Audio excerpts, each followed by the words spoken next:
I'm an 80s baby. So growing up, I got a chance to see the epidemic of Ready Rock or crack cocaine. I seen the hustle. I seen what happened to people, how the money was made. And I was a part of it. I was young. It wasn't like, oh, I was in it because I was shipping something over. No, I was young. I'm 13, 14 years old getting this placed in my hand and say, this is this much money. You see what I'm saying? So, yeah, I sold drugs. Yeah, I sold newspapers. I sold cans. You know what I mean? I done sold metal. I grew up learning how to hustle. And I realized after getting incarcerated for drugs and robbery that I wasn't a drug dealer. I was just giving drugs to deal. But I had always made money moving around. And that's what they seen in me. I was up on the corner selling papers with the homies. Like we selling papers, 25, 50 cent, whatever, doubling back up, getting the papers for 10 cent, 15 cent, hitting another corner, everybody representing their corners. You know what I mean? I grew up doing this. And after I got out and just seen what life was, you know what I mean? Like getting out here working after doing a decade in prison and trying to find my niche. You know, I was getting money and I was blowing it on this and I was doing this. And then I just realized, what is this all about? You know what I mean? Investing money in my career as an artist, as an independent hip hop artist.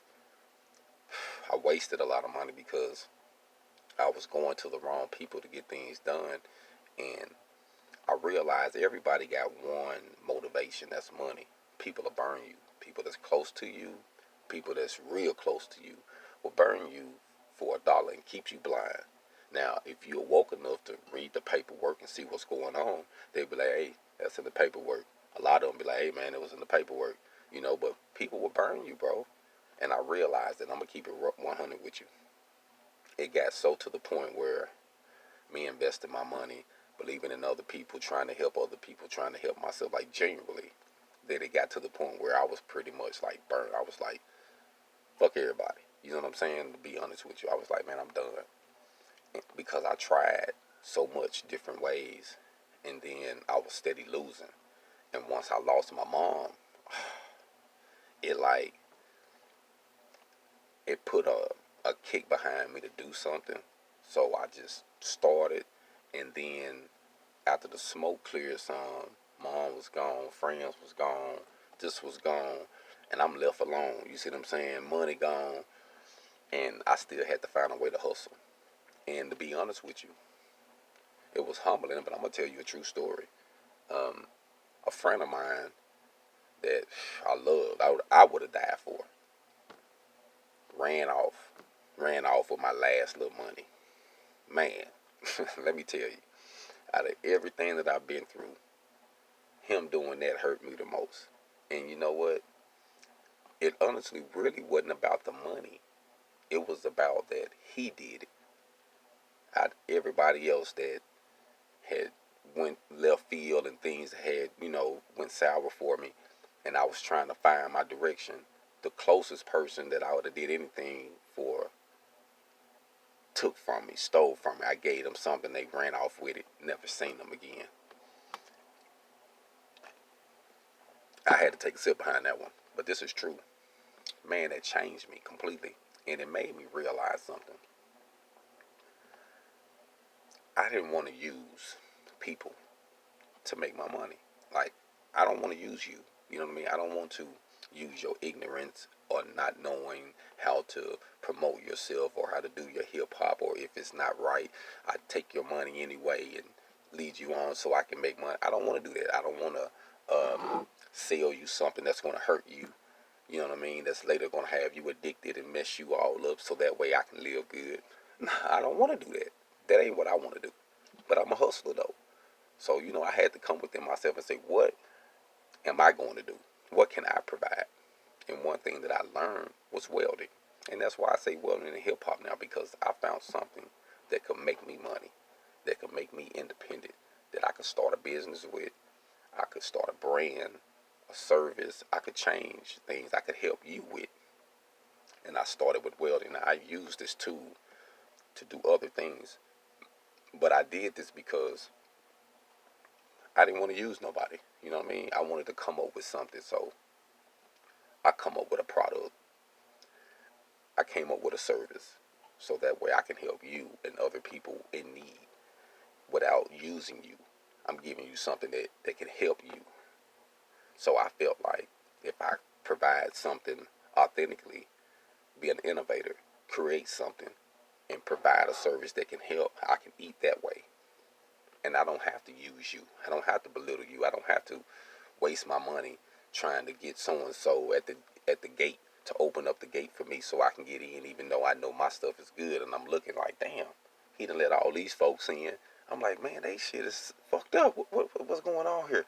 It's X amount of dollars. Can I get this? I let you in. It's it's it's not about the talent, even though you might have it. See, that's why I realize people love people who got talent that's blinded by money and blinded by poverty or blinded by a messed up situation they're trying to get away from, or some type of fame they're trying to get. They'll blow smoke and you get all caught up in that where you really not getting the bag. They getting the bag. You probably just signed the bag over from the beginning, and now you just living off of the front money. You see what I'm saying? I didn't want to do that, man. I don't want to be nobody. I want to come up with my own product, my own service that I can provide you, that can help you with your business, that can help you with your life, that can help you with rearing your kids, whatever the situation is, help you think outside of the box, because you probably got something you like see me doing, and you like, damn, I can do this. Somebody like look like me. You know what I mean? That's from the South. That's gutter that took zero and turned it into 100. You see what I'm saying? Somebody need to see somebody like me do it. That's why I never switched it up. You know what I mean? Yeah, I could have changed this, took my goal out, straightened up, act all proper. Man, fuck that.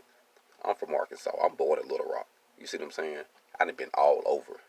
My second home is Kansas City, Missouri. You know what I'm saying? Hey, I done been everywhere. My third home, actually, I'm going to switch that up again. My second home is Denver, Colorado.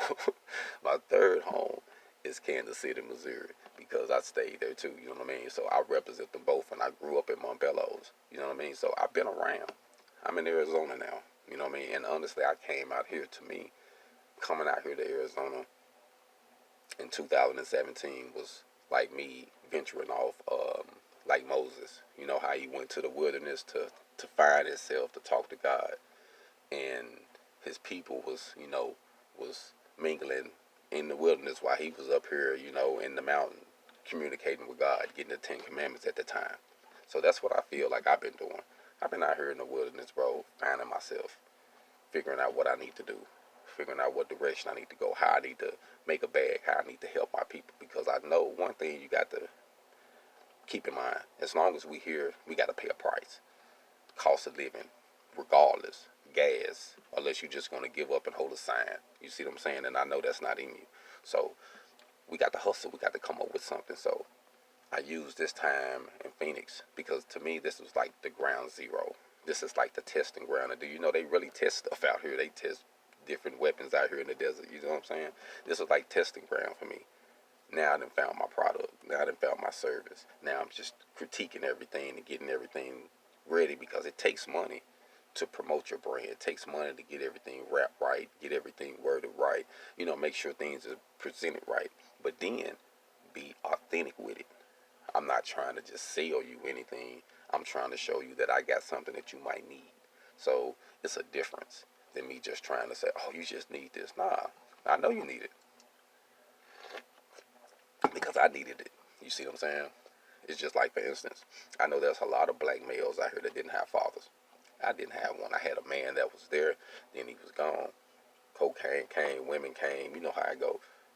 As far as me getting some wisdom, I got the wisdom for me watching that it's life and saying that, hey, I don't want to do that. I don't want to be that person. But as far as me getting some valuable game that changed me and took me to another level, I didn't get that.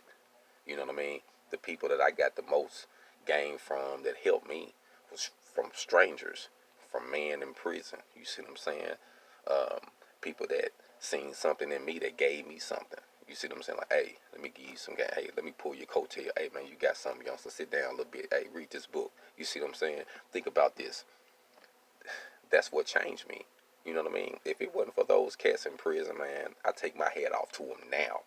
Man, them cats in prison, them OGs, them dudes sat me down and pretty much saved me mentally because they seen something in me. I was a go-getter. You know what I mean? And for those who don't know my past, I went to prison at 16. I got out when I was 26. And while, and I went, I was down there doing the gang banging era. So yeah, we was representing, and you had people that was clicked up, and you got homosexual activity like tough. You know what I mean? And while I was down there, I caught another charge, attempted murder charge, stabbed a dude 9 to 13 times. It was a lot. I can't even remember, but I know it was more than 9, about 9 to 10, for sure. But I know I messed him up bad. I went to the supermax, and I remember during this process of all this stuff happening, my main thing was I came here a man. I'm gonna leave a man. You see what I'm saying? That was that was all I had to drive me to maintain because I only had two options: be a man, be a hoe.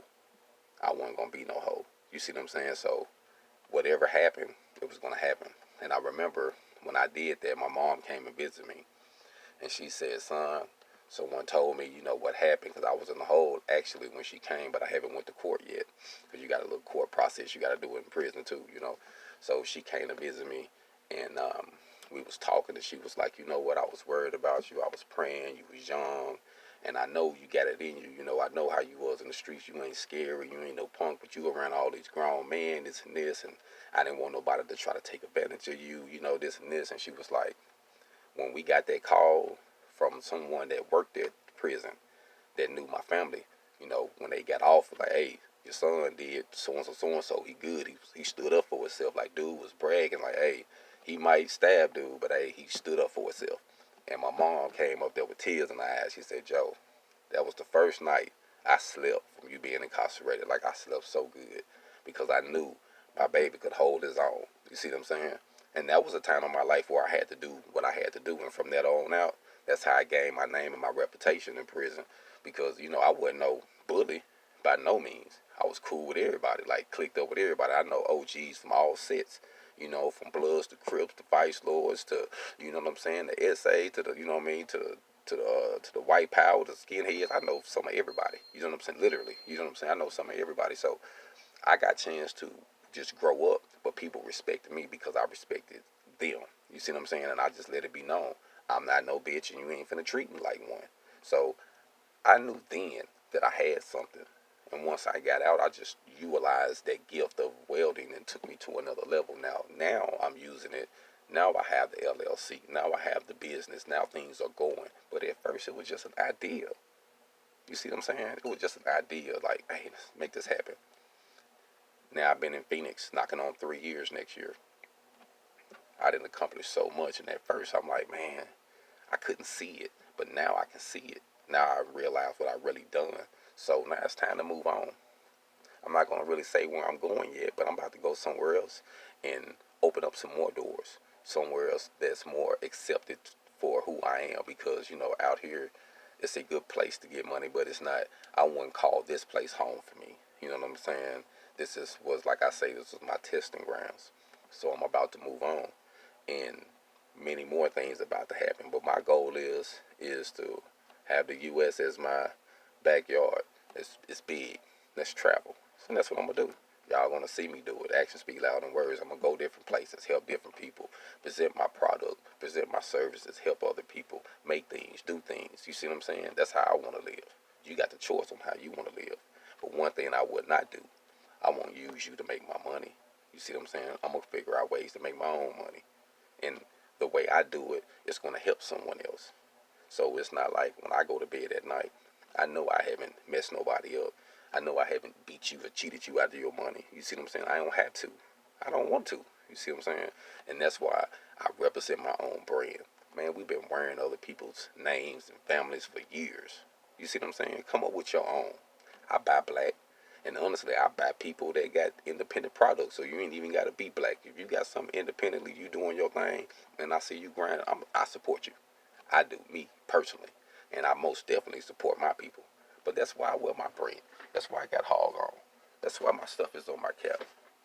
I own that. I got the trademark, the copyrights. Yes, sir. You know what I'm saying? So I've been wearing all of them. So now, you know what I said I was going to do? I'm wearing all me. I'm wearing my shirts, pants, whatever. And if somebody black or someone that I rock with got some good clothes, that's what I'm rocking. I'm not going like, I'm through with all that. It's 2020 now. We grown. We waking up. And we got to realize that you even going to look for handouts or you going to create something for yourself. But remember this. If you go to someone else and say, hey, help me, that's like you handing your baby to them. So if they take care of your child a certain way, you can't be mad because you gave them permission. Not me. My ideas is my baby, and I'm going to take care of it. I'm going to make sure it's fed right and nurtured right so we can get to that next level. And I'm going to do that without using somebody. Hog on.